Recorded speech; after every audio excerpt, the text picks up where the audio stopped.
Gálatas capítulo 6.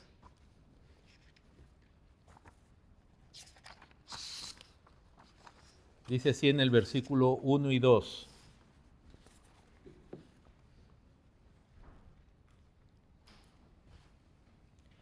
Hermanos, si alguno fuere sorprendido en alguna falta, vosotros que sois espirituales, restauradle, con espíritu de mansedumbre, considerándote a ti mismo, no sea que tú también seas tentado. Sobrellevad los unos las cargas de los otros y cumplid así la ley de Cristo.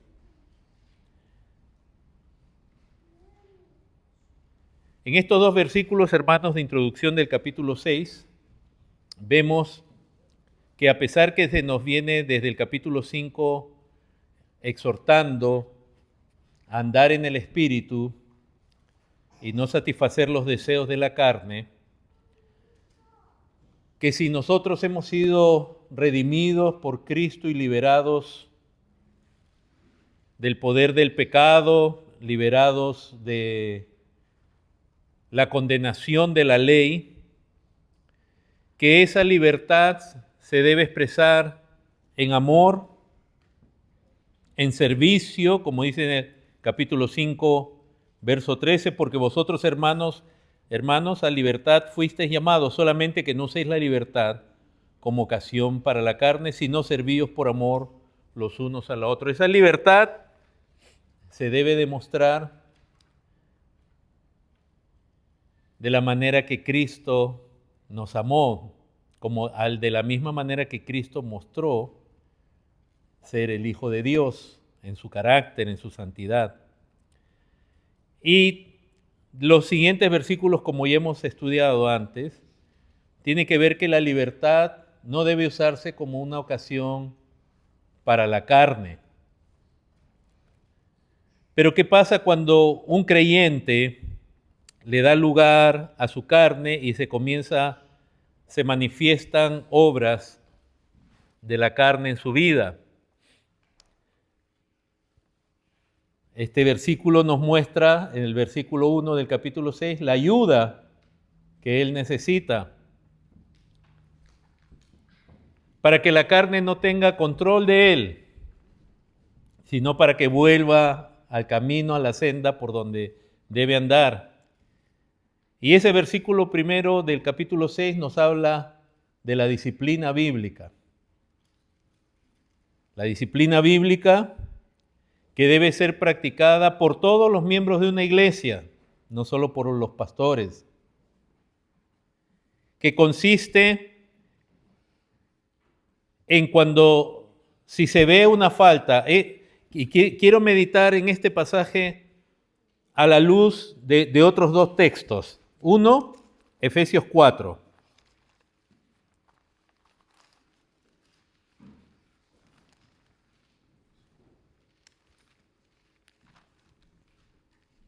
Verso 1, donde dice: yo pues preso en el Señor, como ustedes saben, Pablo estaba en la cárcel y desde ahí escribió esta carta, así como la de Colosenses y a los Filipenses. Yo pues preso en el Señor, os ruego que andéis como es digno de la vocación con que fuisteis llamados. O sea, hay una manera de andar como es digno al llamamiento de Dios. Hay una manera que es indigna. Y cuando acá Pablo comienza a describir, dice, con toda humildad y mansedumbre. O sea, en el carácter debe mostrarse humildad, debe ser manso, debe ser alguien... Eso es andar dignamente conforme al llamado de Dios, andar con humildad ante otros y con mansedumbre en las relaciones, ¿no? Siendo manso, según la etapa también que nos toca, cuando estamos en distinto nivel de crecimiento, el sometimiento unos a otros, etc.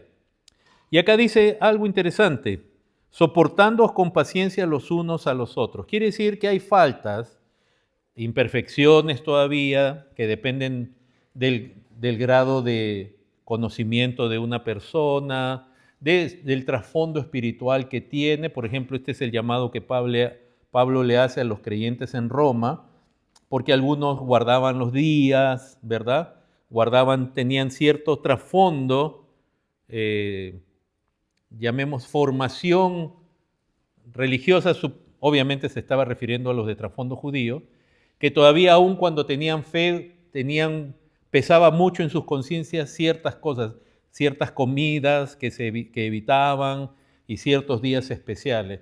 Y Pablo ahí en Romanos 13 hace ese llamado, Romanos 14, a que se soporten en cierta manera esas cosas, que no se juzguen unos a otros. O sea, hay cosas que tienen que ver con nuestro trasfondo espiritual. Por ejemplo, no todos aquí venimos del mismo trasfondo y formación espiritual. Algunos venimos de una iglesia que tiene más sabor de esto o más sabor del otro. Y entonces hay cosas que se deben tolerar. También en la etapa de crecimiento, ¿no? Hay cosas que se entienden de alguien que recién se ha convertido. Se puede comprender que no entienda todavía todo, las cosas que sí se espera de alguien que ya tiene años diciendo que es cristiano. Entonces hay cosas que somos llamados a soportar unos a otros. En otras palabras, la disciplina bíblica no tiene que ver con ser policías, y cualquier imperfección de un hermano ya tenemos que sacarla a la luz y confrontarla. Hay que ser paciente, hay ciertas cosas que son, llamemos, tolerables, ¿no? Pero no el pecado en sí, y no la práctica de pecado. Entonces, de nuevo, de pronto del temperamento, de la forma de ser de alguien, etcétera, hay cosas que no van mucho con nosotros, pero hay que tener en las relaciones, hay que aprender a soportarse con paciencia los unos a los otros en amor. El amor es el vínculo perfecto, es lo que nos lleva a tolerar, ¿no? Lo que puede ser tolerado.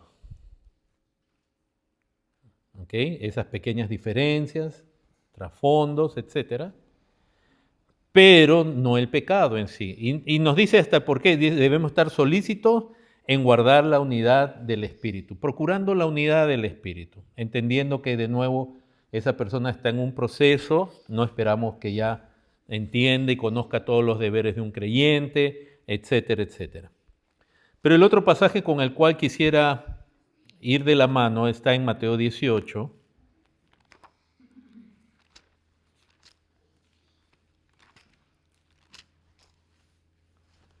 donde en el verso 15 el Señor dice, por tanto, si tu hermano peca contra ti,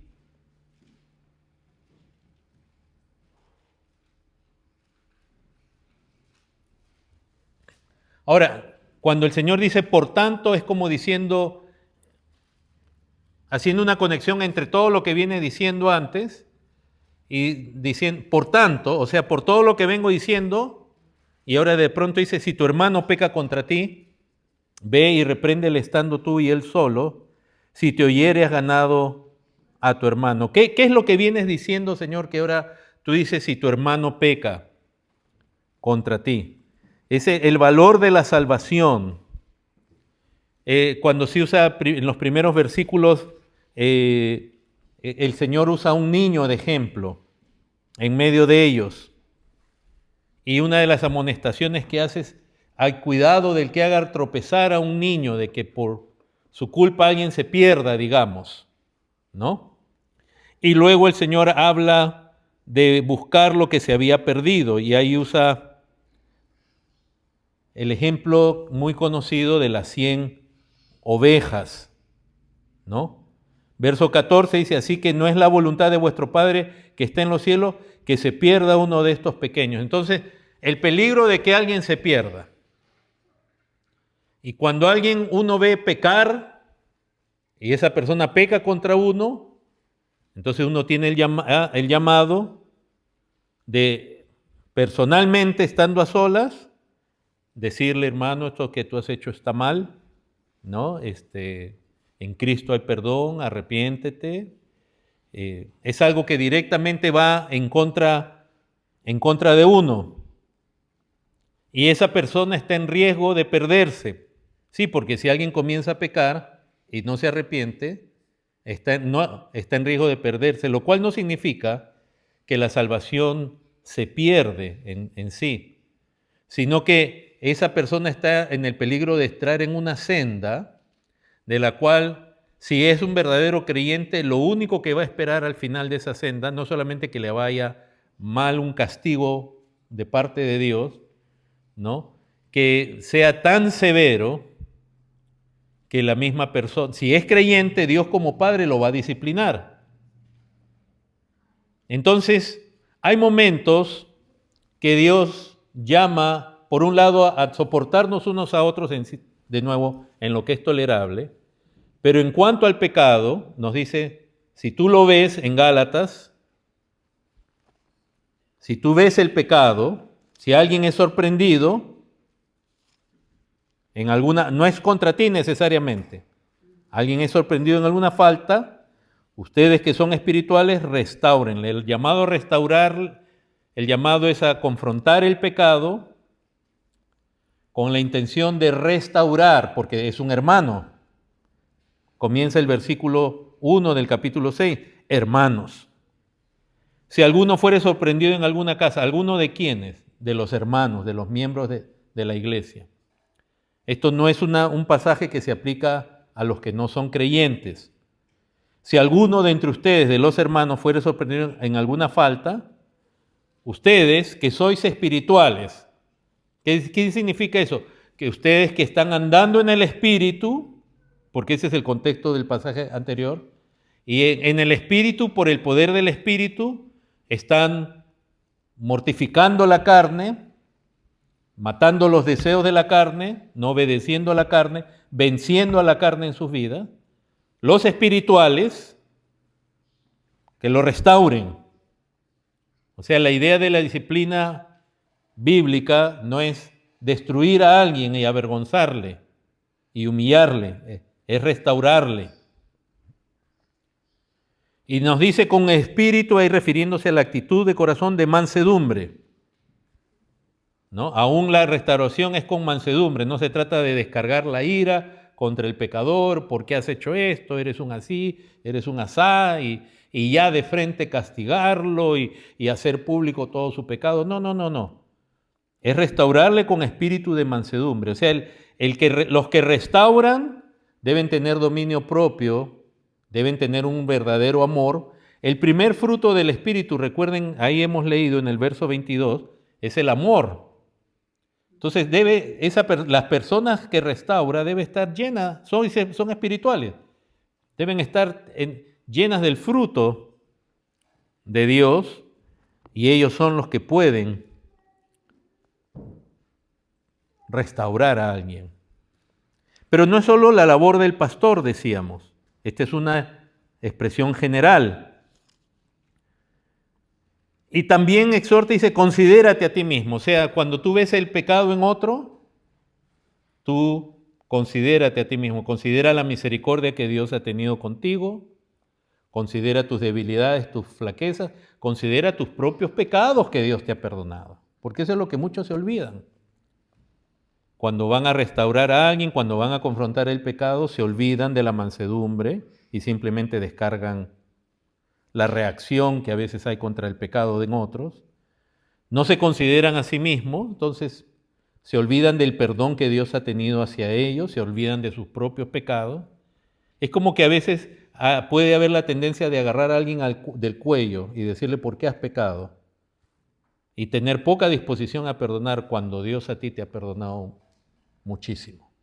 No solamente antes de ser salvo, sino aún como creyente. Entonces tiene que haber esa disposición. Y cuando dice considérate a ti mismo, no sea que tú también seas tentado. Cuidado, no sea que Dios te entregue para que aprendas una lección de humildad. Cuando el Señor usa el ejemplo de aquel hombre que tenía una deuda impagable que fue perdonado, y él encontró a alguien que le debía una cantidad irrisoria comparada con la deuda que le fue perdonada, y le hizo violencia, lo metió a la cárcel. El Señor nos está dando a entender que tengamos mucho cuidado cuando se trata del perdón a otros. Considera que lo que se te ha perdonado a ti es mucho más grande que lo que se le ha la deuda de otro. Entonces, hermanos, este andar en Gálatas, y después vamos a estar viniendo a Mateo regularmente, este andar en el Espíritu, como dice en el verso 16, digo pues, andad en el Espíritu y no satisfagáis los deseos de la carne. Al hablar de este tema, hermanos, de la carne, yo estoy consciente, porque la necesidad de disciplina es cuando alguien, como dice ahí, se es sorprendido en una falta. Objetivamente hay algo en esa persona que necesita ser corregido. Por ejemplo, un hermano puede justificar su mal temperamento, sus malas palabras, su descuido de su familia, y dice que es hermano, entonces hay que decirle, no hermano, esto no es así, no es así. Y a veces ha pasado, ha habido ministros, y hay algunos que dicen son pastores, y en el púlpito usan malas palabras, o doctrinalmente se desvían, o están practicando alguna inmoralidad. Entonces, en las mismas iglesias debieran decirle, no, el pastor, esto no es así. Y entre los hermanos también. Pero las iglesias confunden que el amor significa tolerar todo. Ya estamos diciendo, hay cosas que se deben soportar, que no debemos ser, como dicen acá, piquis en estar buscando cualquier defecto de otro. Pero hay cosas, pero el amor no es tolerancia. Y ese fue el pecado de la iglesia en Corinto, que toleraba lo que ya no debía tolerar. Había una situación de inmoralidad sexual en medio de ellos, y ellos la toleraban y pensaban que tolerar eso es ser espiritual. Pensaban que tolerar ese pecado que estaba ocurriendo en medio de ellos era una demostración quizás de amor, de paciencia, cuando no, Pablo dice, esto ya debieran ustedes haberlo corregido. El amor no significa tolerancia de todo. El amor también nos llama a corregir. Entonces, si el Señor Jesús en Mateo 18 está hablando del valor de un alma, de la salvación, y un hermano peca, ve tú y dile, si es algo que a ti te consta personalmente, ve y tú y díselo estando a solas. No se trata de avergonzar y hacer público ante todos. Se trata de lograr que esa persona se arrepienta, ¿verdad? Y vuelva al estado en el cual Dios lo tenía. Sea restaurado en cierta manera.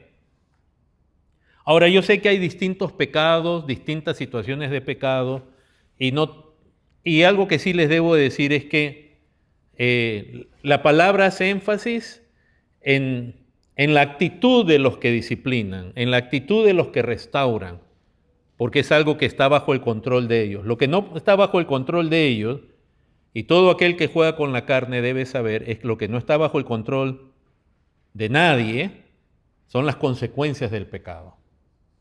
O sea, nadie puede decir, yo voy a pecar, me voy a permitir esto, y solo eso va a llegar hasta ahí. Y si tú crees, si tú tienes esa idea que si tú permites un pecado, eso va a quedar ahí, eres muy ingenuo. Porque las consecuencias del pecado nadie las puede determinar. Entonces, aun si un pecado se convierte en un escándalo y eso es algo que escapa de tus manos. Los que restauran no tienen esa intención, tienen primeramente la intención de restaurar a una persona de manera individual, pero si el problema escapa, Dios lo permitió por alguna razón, no estoy diciendo que eso está bien, ¿y quién se salva de las consecuencias? Hermano, ¿esto cómo ayudar al creyente a andar en el Espíritu en su lucha contra la carne? Es muy, muy necesario en estos días. En estos recientes días ha salido a la luz un pecado de divisionismo de un líder muy conocido, muy, digamos, famoso, muy renombrado en estos días. Él hablaba mal de otros, difamaba a otros, acusaba a otros, usando unas cuentas de internet anónimas, o que él no decía su nombre. Pero cuando él estaba a cara con ellos, no les decía nada. Entonces, eso fue descubierto, eso debió haberse tratado de una manera más cuidadosa, pero eso ya explotó, está en todos lados, todo el mundo habla de eso. Ahora, por un lado, a mí siempre me preocupa cuando hermanos blogueros, los blogueros en el internet, ay mismito, están a la casa de cosas así, para ellos opinar, y a veces normalmente opinan desde un punto de vista de impecabilidad, como si ellos no tuvieran ningún pecado o no se les hubiera perdonado, aunque ellos dicen sí, soy pecador, pero se presentan en una posición donde al final, como hasta el sancionar eso, les gana más admiradores.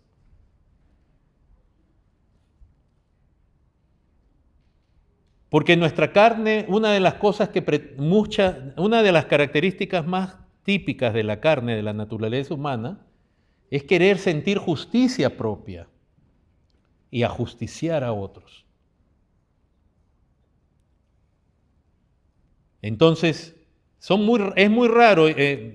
Leía el comentario que hacía un hermano que también es súper conocido y que ahora él hace comentario de eso, lo que pasó. Claro, todo el mundo dice estamos orando por él, pero a la vez, pum, pum, pum, pum, pum, pum, en la cabeza, pero estamos orando por ti, ¿no? Y más hacen público todos los detalles que no debieran hacerse ya públicos, pero estamos orando por ti.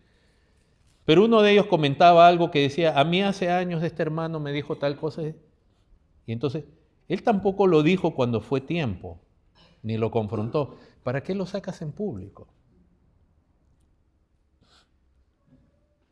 O sea, ¿para tú quedar mejor? De eso no se trata la disciplina bíblica, el ayudar a un hermano que cae en una falta. Se trata de restaurarle.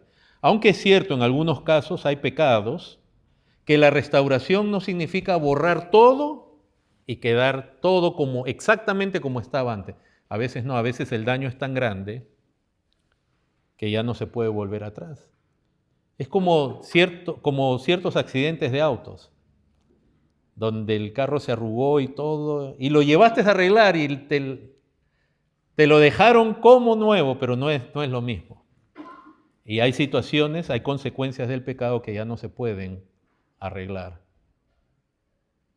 Aunque Dios perdone, hay situaciones que hay momentos donde un pastor ya no puede volver al púlpito. Es más, no solo por venganza y por odio, no, es lo más aconsejable. Si un pastor, por ejemplo, ejercía autoritarismo en una iglesia, es mejor que ya no pastoree. O que si vuelve el liderazgo, que lo haga bajo la cobertura de otros pastores. Porque cuando está solo se le va la mano. Si alguien cometió inmoralidad, ¿no? La misma palabra lo descalifica para ser anciano o pastor de una iglesia. Pero aquí esto de la disciplina bíblica es un tema en el cual debiéramos profundizar mucho en todas las iglesias. Porque también hay mucha gente restaurándose a sí misma. Hay mucha gente que ha sido sorprendida en faltas graves, pastores, aún en las líneas reformadas, y ni qué decir en todas las denominaciones, que han caído en pecados serios y después de un tiempo ellos se consideran que ya están restaurados y vuelven al ministerio. Eso no es así. En ese capítulo 6, verso 1 claramente dice, si alguno fuere sorprendido en una falta, no dice tú restáurate a ti mismo, no dice los que sois espirituales, restaurarle. Es más, la misma persona que está en la falta debe someterse a otros para que lo restauren. Y son los otros los que declaran si uno está restaurado o no, y hasta qué punto y qué vuelve, que lo primero es restaurar plenamente su relación con Dios y su pureza moral, su actitud hacia Dios que sea la correcta. Pero a veces la restauración no implica de nuevo que todo va a volver a como estaba antes. Pero muchos, algunos tienen sus iglesias llenas, de nuevo. Hay un pastor aquí en esta ciudad. Salió el escándalo porque él cometió adulterio. Y no adulterio ni siquiera de una sola vez. Y ya de nuevo está pastoreando en esta misma ciudad. Y su iglesia se está llenando. No queremos las consecuencias. Lo que sí está garantizado en Cristo es el perdón, la restauración de la comunión con Cristo y de la comunión con los hermanos, la restauración de la persona al punto de donde cayó en cuanto a la gracia para que siga su crecimiento en Cristo, pero hay consecuencias a nivel humano que Dios mismo determina, quizás para mantenerlo a uno en humildad, para que otros teman. Por ejemplo, cuando David pecó, él fue perdonado por Dios. El mismo profeta que saca a la luz su pecado, le dice, ese eres tú, el hombre que tomó ventaja de otro, usando el ejemplo de ese hombre que agarra la única ovejita de un hombre pobre. Ese eres tú. Y David ya ahí se vio descubierto, confiesa su pecado. Y el mismo profeta le dice, le dice que Dios, ¿qué dice? Tu pecado es perdonado, es remitido. O sea, no solamente el punto es exponer el pecado, sino comunicar el perdón de Dios. Y eso es lo que hace Natán, el profeta, con David. Pero el niño, producto de ese pecado, sí iba a morir. Entonces, hermanos,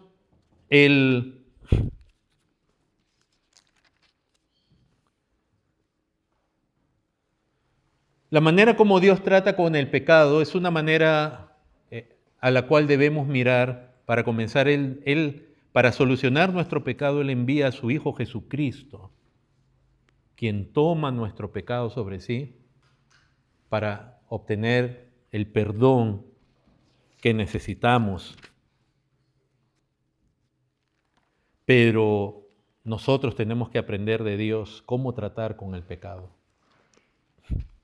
Entonces, hermanos, de nuevo, cuando confrontamos el pecado, y repito, como nos lo muestra Dios en su palabra, es confrontándolo, pero también buscando la restauración, mencionando el perdón que hay en Cristo y decirle a la persona que hay perdón, hay gracia en Cristo. Me encantó mucho, hermanos, en estos días escuchar a un pastor, a Tom Ascol, un pastor que aprecio mucho como en su enseñanza, en muchas cosas. Y él decía, uno de los problemas de la iglesia ante la situación de pecado es que no se entiende el Evangelio.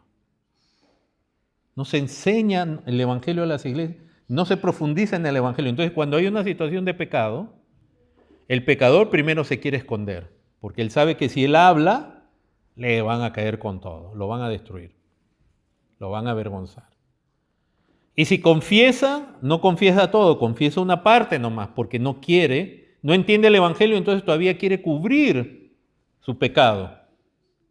Como hicieron Adán y Eva cuando pecaron en el huerto, ellos cubrieron su desnudez con trajes de hojas de higuera, con túnicas de hoja de higuera, que ellos podían hacer. Entonces, la persona no sabe dónde buscar ayuda. Y en una iglesia, pero si se entendiera el Evangelio, primeramente ese pecador entendería que su pecado ante Dios no es un error. Nuestro pecado contra Dios no es algo superficial. El pecado es algo horrendo, hermanos. El pecado es algo grave, serio. Lo que nosotros llamamos el pecado más sencillo ante Dios es abominable, es horrendo, es detestable. Primero entenderíamos por el Evangelio lo que es el pecado, pero por otro lado entenderíamos también que hay gracia suficiente en Cristo para perdonarnos y sacarnos de ese pecado. Entonces, estos problemas dan a entender, a conocer el entendimiento de la gente en cuanto al Evangelio, tanto del pecador como de aquel que es llamado a restaurar. No, y estamos en ese aspecto, estamos en serios problemas, hermanos. Les digo sinceramente, estamos en serios problemas porque si el Evangelio realmente lo entendiéramos y prevaleciera en medio de una iglesia, en medio de nosotros, habría más confesión de pecados de unos a otros. ¿No dice eso la palabra? Confesad vuestras ofensas, confesad vuestros pecados.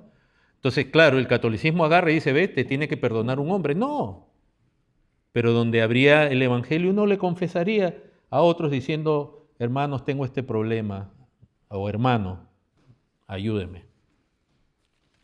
Eso, por ejemplo, nosotros estamos procurando hacer, todavía no lo hemos podido implementar bien, pero aún entre pastores, con el pastor Escobar y otros 2 pastores, un grupito pequeño, que hemos procurado, no lo hemos logrado todavía muchas veces, creo que hasta ahora solo 4 veces nos hemos reunido, pero entre ellas hablar entre nosotros cómo estamos y contarnos ciertas cosas personales y pedir oración, pedir ayuda.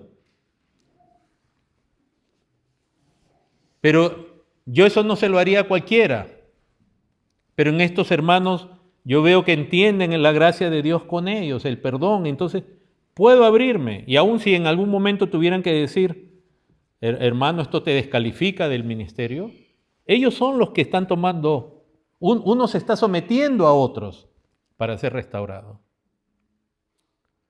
Uno no está diciendo, no, yo estoy bien. Entonces hay muchas, en las iglesias hay mucha gente que no, al no prevalecer el evangelio en las iglesias, no ocultan. Nos presentamos todos muy lindos los domingos y ocultan cosas que están pasando en su vida personal, matrimonial, familiar.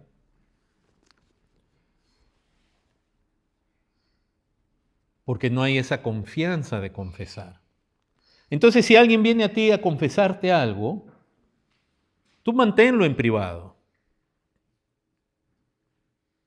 Ni siquiera lo pongas en oración, hermanos. Quiero pedirles que oren por un hermano que me ha dicho que está...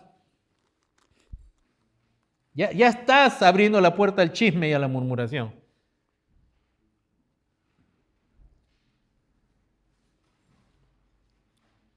Ahora, si tú al querer ayudar a ese hermano necesitas ayuda, pídele ayuda a otro hermano que sea espiritual, que esté andando en el espíritu, que esté venciendo la carne.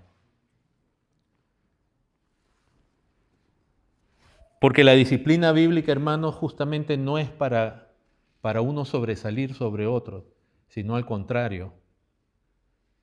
Es una de las situaciones que más humildad debieran producir en uno, porque uno se considera a uno a sí mismo y uno está buscando que esa otra persona sea restaurada.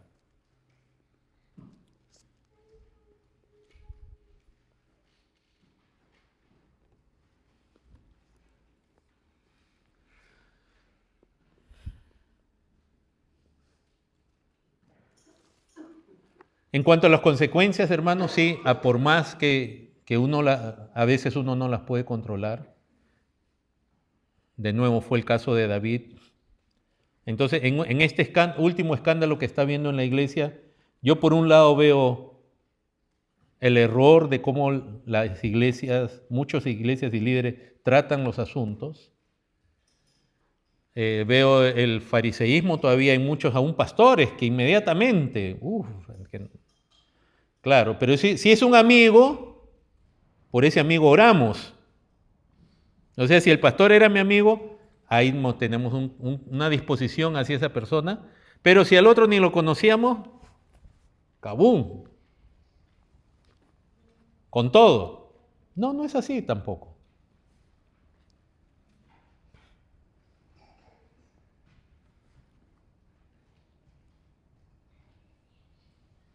De nuevo, cuando David pecó, hermanos, Dios mismo le dice, lo que tú has hecho en secreto yo lo voy a hacer público. Pero también el profeta le dice de parte de Dios, Dios ha dicho esto, tu pecado ha sido remitido, no vas a morir. Uy, hermano, las consecuencias fueron durísimas. Y el pecado, cuando se practican las obras de la carne, las consecuencias pueden ser durísimas. Él tuvo que ver a ese bebé morir. ¿Y saben quién le quitó la vida a ese bebé? Ese fue Dios. Fue Dios. Algunos de ustedes quizás piensan que no hay relación, no hay consecuencia entre la forma de vivir de ustedes y ciertas prácticas con la condición de sus hijos o de la familia.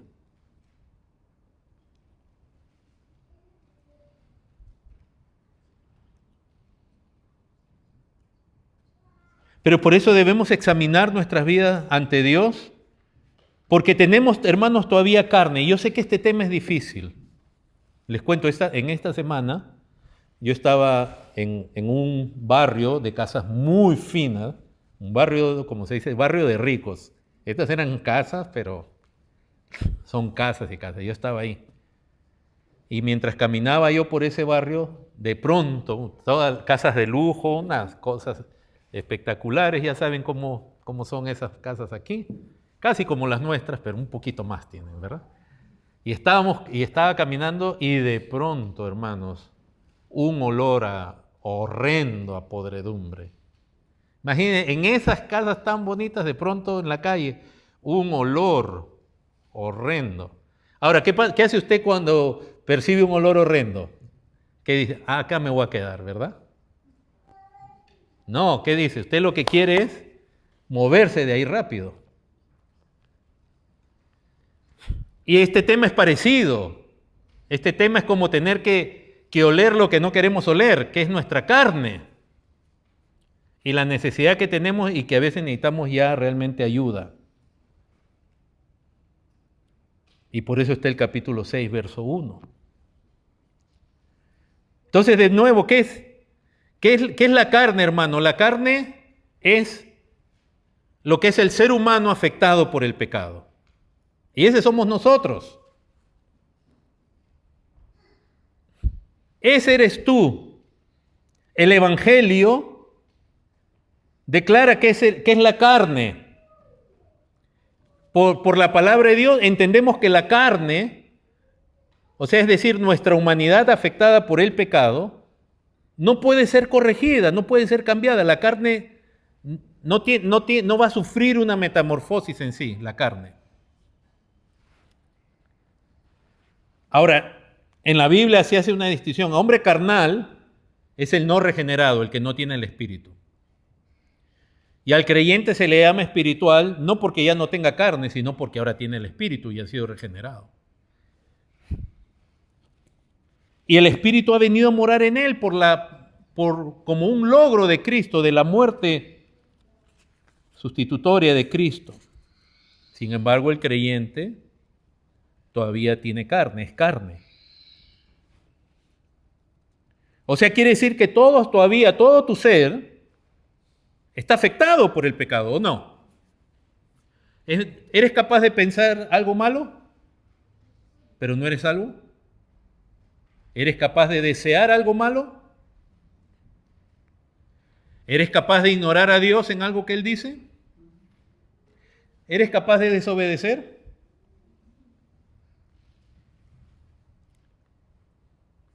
¿Amas ya a Dios perfectamente? Eres carne. Pero tú has sido salvado. Y entonces eso tenemos que entender. El problema, hermanos, es que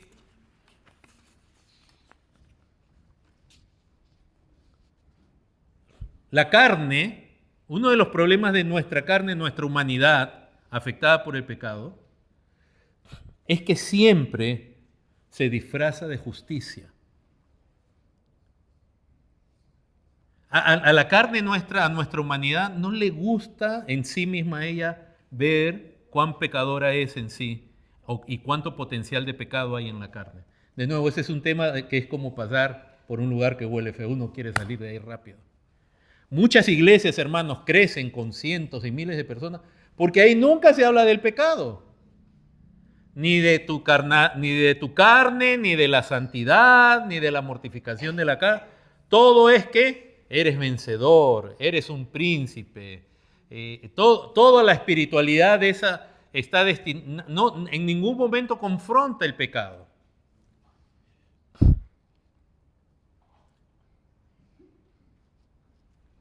La carne siempre busca una autojusticia. No se puede ver a sí misma como Dios la ve.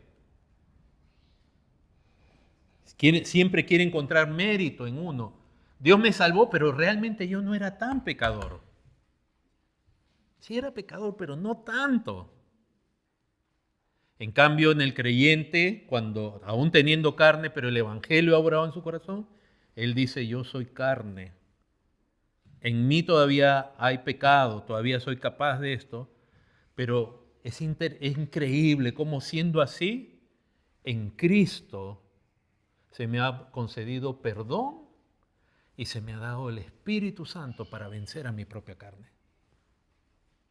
Se me ha hecho una nueva criatura en Cristo. En la salvación, hermano, el hombre carnal que no tiene el Espíritu es liberado del poder del pecado. Al ser liberado del poder del pecado, por la obra del Espíritu Santo, puede creer, aún siendo carnal. Él puede creer en Cristo, puede ver su pecado, arrepentirse de su pecado y ser justificado, ser considerado justo. Pero ahí se cumple lo que esa frase famosa que decía Lutero de ser justo y pecador a la vez. Somos justos y pecadores a la vez. Y entonces, ¿quién es un creyente? Un creyente es un pecador justificado en Cristo que todavía tiene su carne, pero ha sido liberado del poder de esa carne. Ahora puede creer en Cristo, también puede gozarse en Cristo, puede conocer la gloria de Dios, pero todavía tiene esa carne.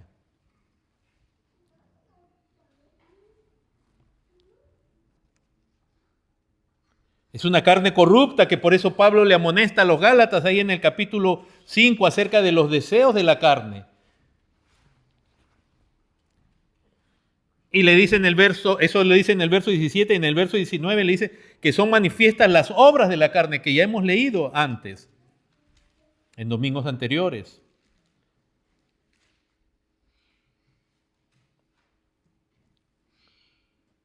Y por eso nosotros aguardamos, ¿qué aguardamos? Que este pecador, este hombre carnal que por la gracia de Dios ha sido perdonado, justificado, adoptado, su pecado ha sido perdonado, ahora es justo en Cristo, pero todavía tiene su carne está afectada por el pecado y ahora ha sido introducido en un camino que se llama la santificación, la que por el Espíritu tiene que hacer morir los deseos de su carne.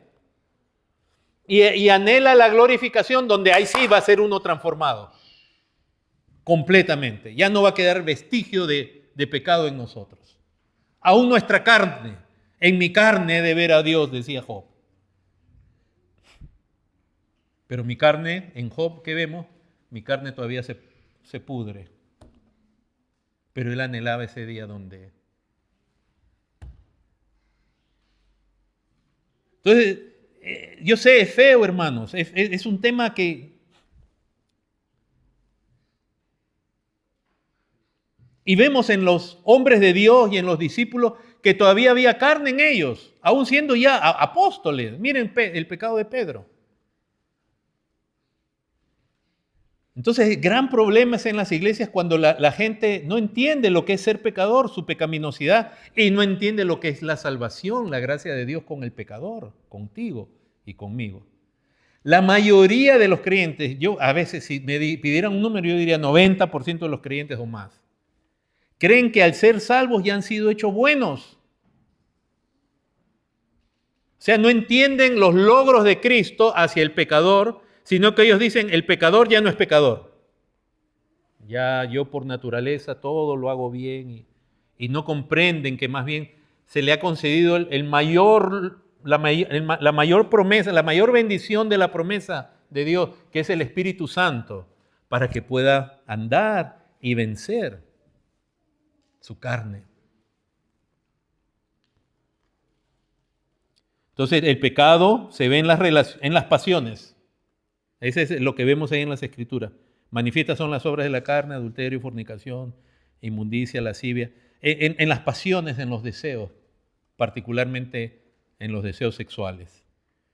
Ahora, ¿qué más dice? En la espiritualidad, después dice idolatría, hechicería, la espiritualidad. La carne se ve en la espiritualidad, hermano. ¿Cuántas se ven? Dice que son iglesias. Y el culto que están teniendo, hermanos, eso tiene del misticismo, eso tiene de la nueva era, eso tiene del paganismo, eso tiene de música mundana. La carne, cuando se está la carne latente, en su espiritualidad se manifiesta. ¿Qué tal en su relación con otros? Enemistades, pleitos, celos, ira. ¿Eso de dónde viene, hermanos? Eso viene de nosotros. Y se le está hablando, hermanos. Entonces hay un gran problema cuando no vemos, no entendemos todavía lo que es ser pecador y justo a la vez. Y es cierto, uno ya es hijo de Dios, pero la carne todavía está en nosotros. Pero ya ha sido vencida por Cristo.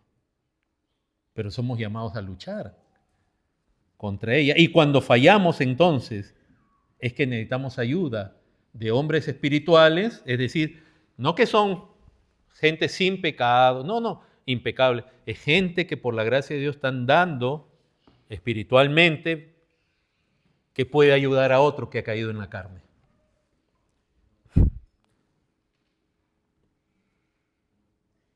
En los afectos, los homicidios, las envidias, se ve la carne.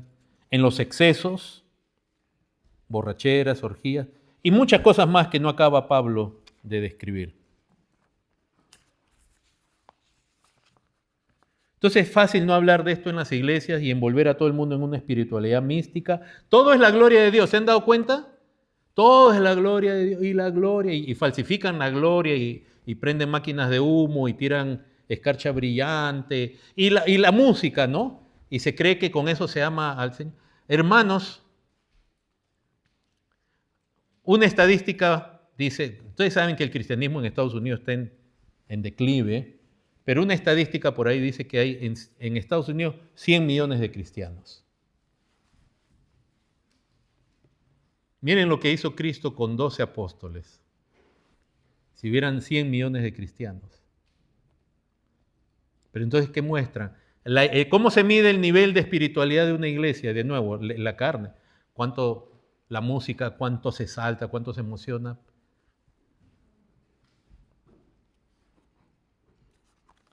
En esas iglesias, cuando se predica de los enemigos del hombre, siempre están fuera de uno. Pueden ser personas o circunstancias. Esos profetas que salen en los medios de comunicación diciendo, tengo una profecía, hay gente que ha querido tu mal, pero el Señor te dice, se dan cuenta, siempre el problema está afuera. Y que Dios te va a llevar a un nuevo nivel. Siempre todo es afuera de uno. Pero nunca, no pueden, porque la carne no ve pecado. La oración, por ejemplo, la oración es para prosperar, para que te vaya bien. La oración pocas veces tiene que ver con la carne de uno mismo. Miren lo que dice en el Salmo 19. Rápidamente. Salmo 19 dice así a partir del versículo 7. Miren un creyente. Salmo 19, verso 7. La ley de Jehová es perfecta, que convierte el alma. El testimonio de Jehová es fiel, que hace sabio al sencillo. Los mandamientos de Jehová son rectos, que alegran el corazón.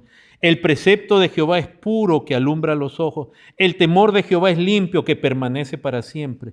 Los juicios de Jehová son verdad, todos son justos.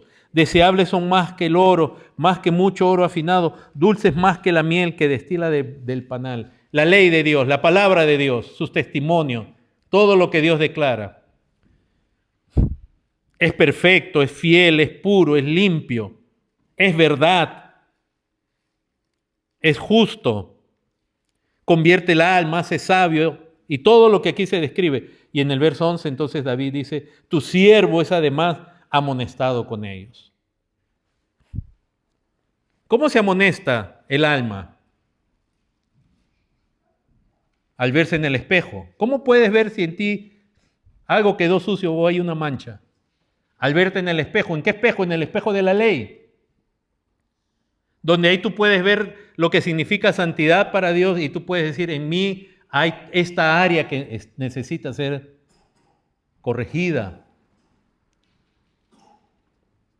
Dice que en guardarlos hay grande galardón. ¿Quién podrá entender sus propios errores o sus pecados? Entonces miren el clamor, líbrame de los que me son ocultos. Preserva también a tu siervo de la soberbia. ¿Qué es la soberbia? La soberbia es pensar de uno como uno no debe de pensar. Es como estar leyendo la ley y decir, wow, qué bonita es la palabra de Dios. Pero uno no se ve confrontado por ella. Hay una soberbia, o sea, donde uno se vuelve inmune a que la palabra de Dios lo examine a uno. Y si nos volvemos inmunes ante la palabra de Dios, nos volvemos inmunes ante otros.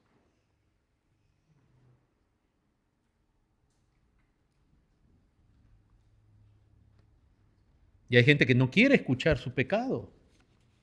No quiere que ni Dios se lo diga ni otra persona.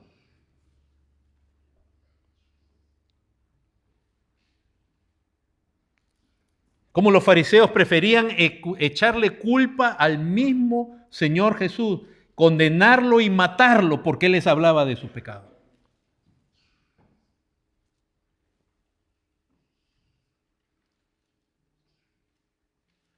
Los carnales en las iglesias, por eso, ¿cuándo escuchas tú esos apóstoles de la prosperidad? Y todos tan famosos y tanto, todos esos. ¿Cuándo usted los escucha hablar a ellos del pecado, de la santidad? Todo es señales y prosperidad y un engaño. ¿Cuándo los escuchas de eso? Y todos logros. Ora por tus hijos, ora por esto, ora por lo otro. Pero ¿qué tal la oración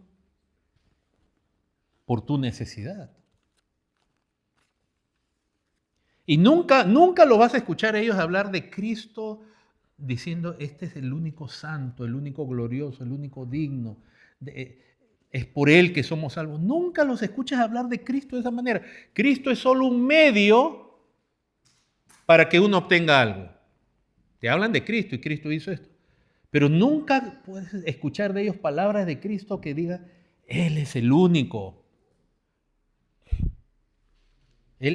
Como Él no hay nadie, yo no soy como Él y yo quiero ser como Él. Nunca. Más bien hasta ellos mismos se andan presentando de ejemplo, de molde para otros y hasta que tienen que estar bajo su autoridad. ¿Qué abominación es esa? Dios nos libre de estar alguna vez bajo la autoridad de un hombre caído, supongamos que ha sido regenerado. No hablamos del pastorado, porque una cosa es estar bajo el cuidado y otra cosa es que alguien de ellos se ponga como un ejemplo en toda su carnalidad. Romanos 7, ¿qué decía Pablo?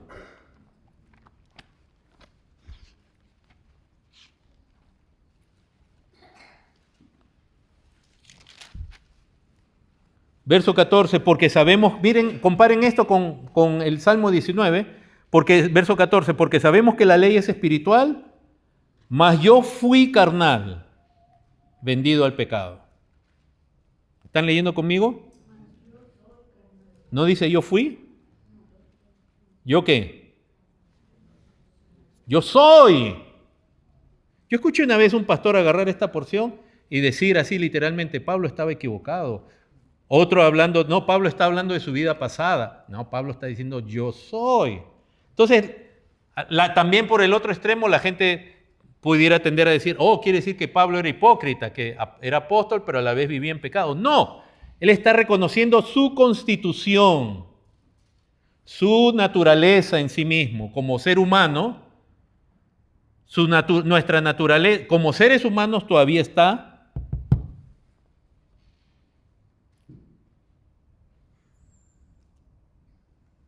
afectada por el pecado. Ahora él usa la palabra vendido, pero miren la graduación, dice, porque lo que hago no lo entiendo, pues no hago lo que quiero. ¿Queremos obedecer a Dios? ¿Cuántos lo hacen aquí? ¿Queremos obedecer a Dios, sí o no? ¿Cuántos lo hacen perfectamente aquí? Porque tienes carne, porque eres carne. Pues no hago lo que quiero, sino lo que aborrezco, eso yo hago. ¿Alguno de ustedes ha pecado contra Dios sabiendo que eso no debía hacerlo? ¿Alguno de ustedes ha buscado algún placer sabiendo que no debía hacerlo? ¿Por qué? Si ya es cristiano. Porque todavía tienes carne.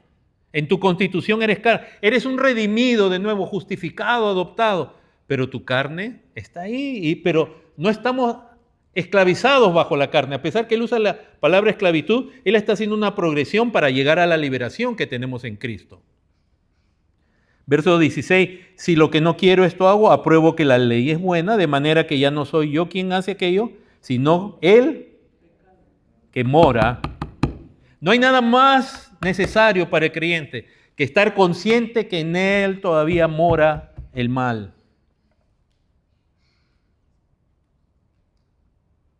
En ti, en mí, en cada uno de nosotros, mora todavía el mal y eres capaz de desear cosas que no quieres, buscar pleitos donde indebidamente, hablar cosas que no debes, pensar cosas, sentir cosas hacia alguien indebidamente. Y no hablo del romanticismo, sino que a veces aún nuestros afectos hacia seres queridos no es puro, es desbalanceado. Amamos más a los hombres que a Dios muchas veces. Y es tema difícil, yo lo sé. Verso 18, yo sé que en mí, esto es en mi carne, no mora el bien. Ahora, se dan cuenta que Pablo está diciendo algo muy precioso. Yo sé que en mí, esto es ¿dónde? En mi carne, como ser humano, no mora el bien. Porque, ahora pero interesante, el querer el bien está en mí, pero no el hacerlo. No, en mi carne no está ese poder. Porque no hago el bien que quiero, sino el mal que no quiero, eso hago. Y si hago lo que no quiero, ya no lo hago yo, sino ahora dice, el pecado que mora en mí. Así que queriendo yo hacer el bien, hallo esta ley, que el mal está en mí. Entonces, de nuevo, hermano, un gran problema cuando tú te sientes que eres una buena persona ya, porque entendemos mal la redención como de nuevo, haber sido perdonado, ya soy bueno. Y mis deseos están ya alineados todos con Dios, mis acciones todas están alineadas con Dios. No.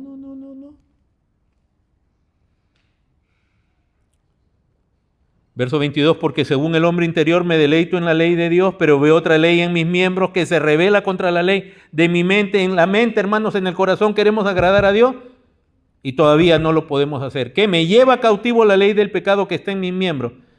Miren esta conclusión, miserable de mí. Esta es una conclusión bíblica cuando alguien ve su pecado en su vida y no le anda presentando a los demás. Él como Pablo pudiera decir, hermanos, tengo la unción, soy llamado. Imagínense, el apóstol dice, miserable de mí.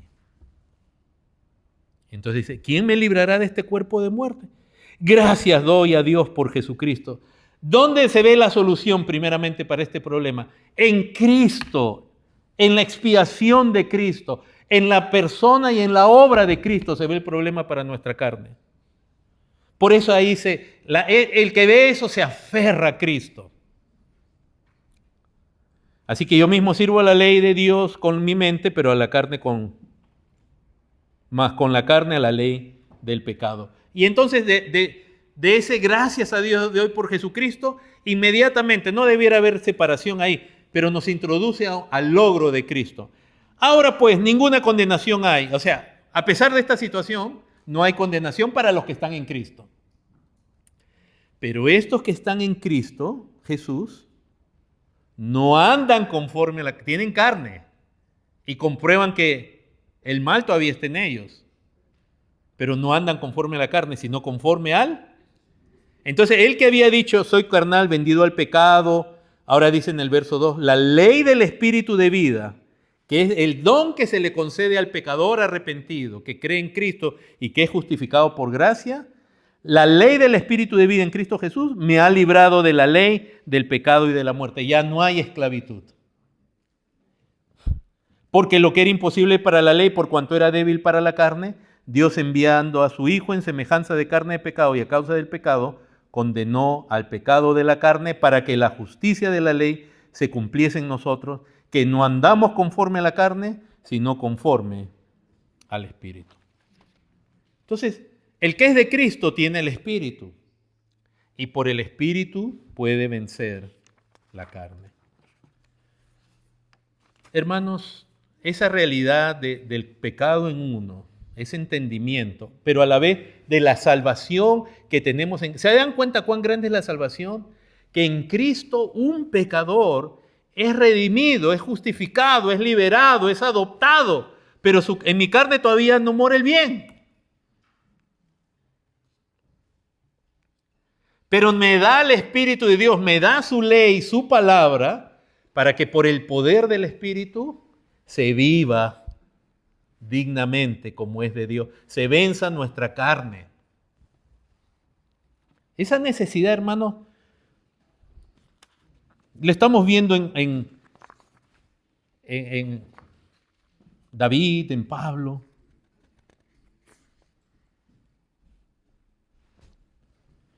Y por eso la lectura de esos poemas del Valle de la Visión, hermanos, ahí uno los escucha a esos hermanos. Y si para ti es algo bonito, nada más romántico, esos poemas del Valle de la Visión, te estás perdiéndolo. Porque esos hombres cómo clamaban a Dios por su pecado y le pedían perdón y Dios. Miren este poema, dice: Señor Dios Todopoderoso, santa es tu sabiduría, tu poder, tu misericordia, tus caminos, tus obras. ¿Cómo puedo presentarme ante ti con mis innumerables y pestilentes ofensas? Cuando usted escucha a un creyente hoy en día, todos estamos tanto con la victoria y no queremos que nadie nos moleste con este problema de la carne. ¿Cuándo usted escuchó a un creyente decir así? Dice: a menudo he amado las tinieblas cultivando vanidades. He olvidado tus misericordias.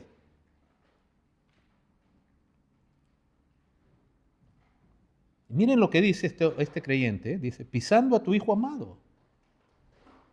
¿Qué cuando tú pecas, qué crees que haces?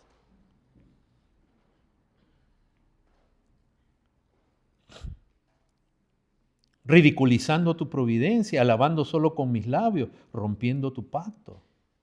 Es por causa de tu compasión que yo no soy consumido. Qué linda visión.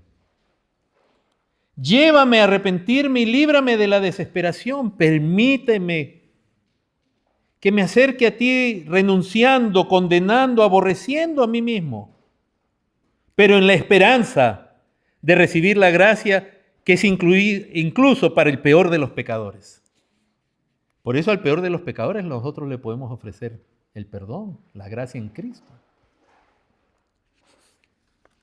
Que delante de la cruz yo pueda completar la malignidad del pecado y detestarlo. Y mirar a aquel a quien crucifiqué y verlo como fue muerto en mi lugar y a mi favor. ¿Se dan cuenta que no se trata de mi inocencia y mi pureza, mi impecabilidad? Y así mi alma descansa en ti, oh ser inmortal y trascendente, revelado en la persona y en la obra de tu Hijo, el amigo de pecadores. La oración, ahí tengo otros, hay una que desde temprano ora y le dice, y yo cuando la leí dije, wow, este me copió, o yo lo copié a él, yo le copié a él. Porque cada mañana él dice que él le pide a Dios, Dios, tu gracia, tu misericordia, líbrame de esto, líbrame de lo otro, ayúdame. El Evangelio, ya para concluir, en el Evangelio se declara la carnalidad pecaminosa del ser humano, lo que es nacido de la carne, carne es, la carne para nada aprovecha. Pero en el Evangelio entonces también nos lleva a mirar al único que sí es santo, aún como hombre. Y ver en él la gracia, todo lo que necesitamos para no solo ser perdonados, sino para andar una vida nueva. El Evangelio nos lleva a poner nuestra confianza en Cristo. En el Evangelio Cristo nos provee perdón, liberación del poder del pecado para poder creer, servir a Dios, y nos provee del Espíritu de Dios para vencer nuestra carne. Por eso es importante el Evangelio, hermanos, y en Gálatas, cuando el Evangelio es cambiado, entonces la carne entra a tomar su lugar porque está ganando méritos con Dios, pero al final se va a manifestar lo que es la carne en sus obras. Aún en las religiones más supuestamente estrictas y en los grupos más legalistas, como los musulmanes. Como los musulmanes, y lo quiero decir esto con respeto, porque un musulmán tú le hablas de Mahoma, del profeta, y te pueden matar por eso, porque están entrenados a que ese hombre era un hombre de Dios. Pero ¿cómo pueden ser seguidores de un hombre que era sexualmente inmoral? Que hasta se metió con una niña de 9 años. ¿Cómo? O sea, lo que estoy tratando de decir, que aún los más legalistas cometen la obra de la carne se manifiesta. Y ni qué decir los que predican ya no el legalismo, sino el libertinaje.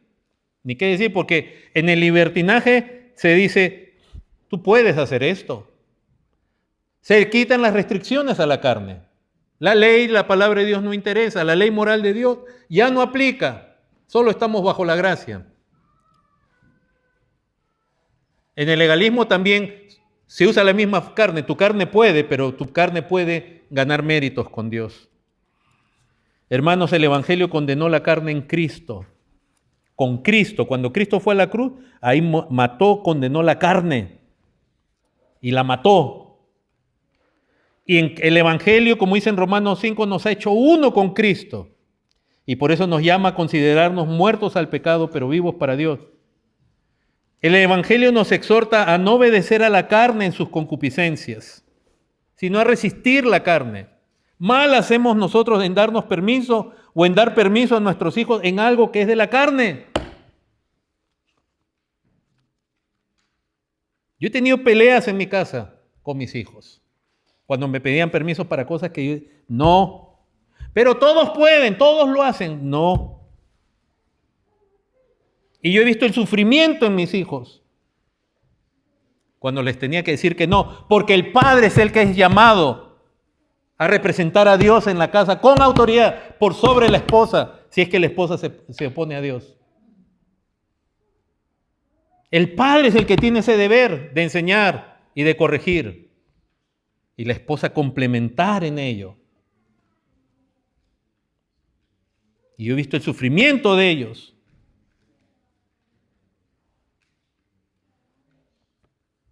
Pero yo no quiero que a mí me pase lo que Dios le dijo a Elí. ¿Por qué no estorbaste a tus hijos? Ah, no, es que ellos saben que eso está mal. Sí, pero tú tenías, ¿para qué te puse ahí yo?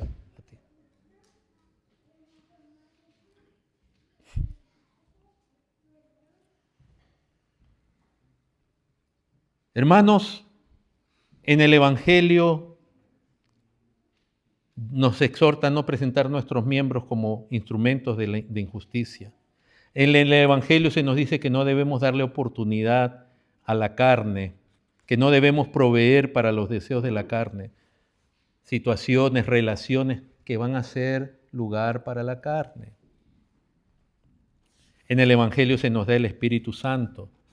En el Evangelio se nos exhorta a no usar la gracia de Dios como permiso para el pecado. Entonces, hermanos, el Evangelio, en conclusión, nos coloca en la realidad de que de que hemos sido ya perdonados, justificados, adoptados, perdonados.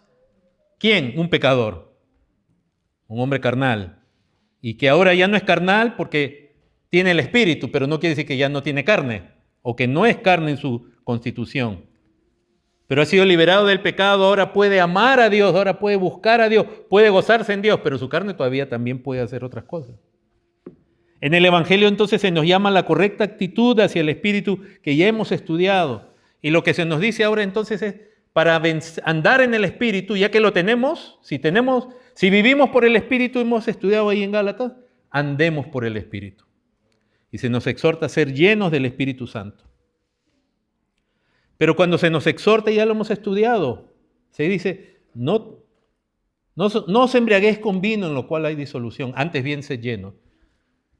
El relax, el placer y el ser lleno. Sí, porque el instinto natural de un hombre y de una mujer es, ante los conflictos de la vida y su situación personal, es buscar relax. El vino sirve para aquietar, para calmar las ansiedades, y también si te embriagas te olvidas de todo.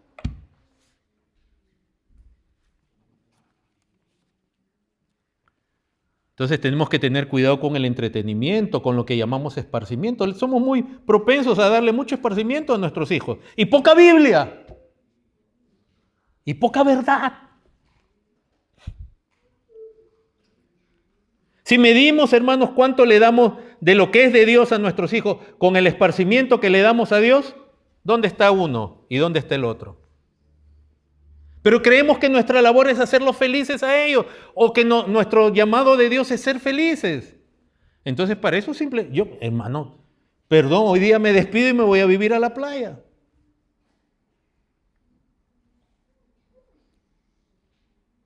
Porque personalmente a mí la playa me encanta.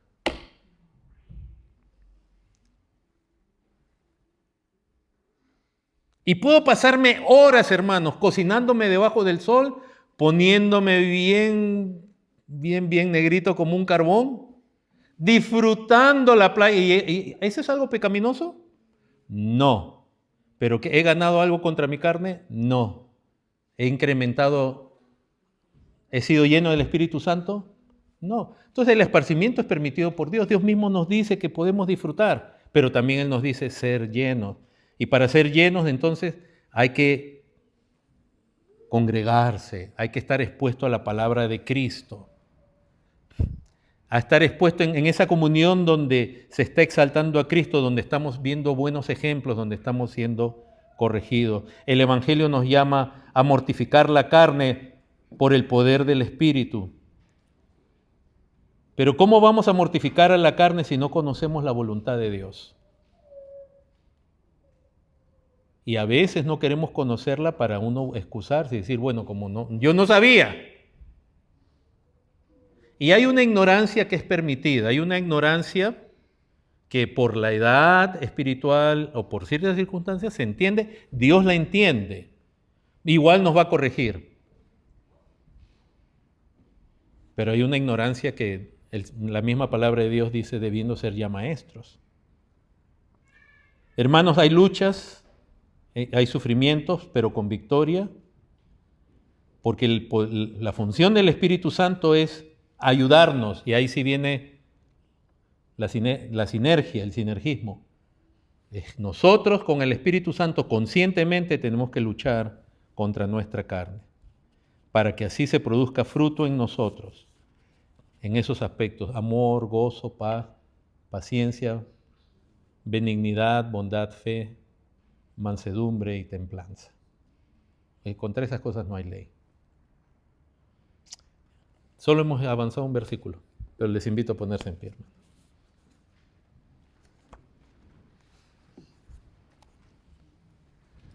Y por eso cuando el creyente falla en su andar en el Espíritu y comienza a satisfacer su carne, o se comienzan a manifestar las obras de la carne, dice, si alguno fuere sorprendido en alguna falta, los que son espirituales, restaurarle. El mismo creyente necesita ayuda. Y hay que tener cuidado de nuevo, hermanos, hay que tener mucho cuidado. Porque sí es cierto que lamentablemente hay algunos hermanos que a veces tienen vocación creen que Dios los ha llamado a ser policía de los demás. No lo veo eso yo acá en medio de ustedes, gracias a Dios, pero sí he conocido, porque eso hace sentirse a uno superior. No, hay una manera de corregir, hay una manera de ayudar para que Dios sea glorificado. Oremos.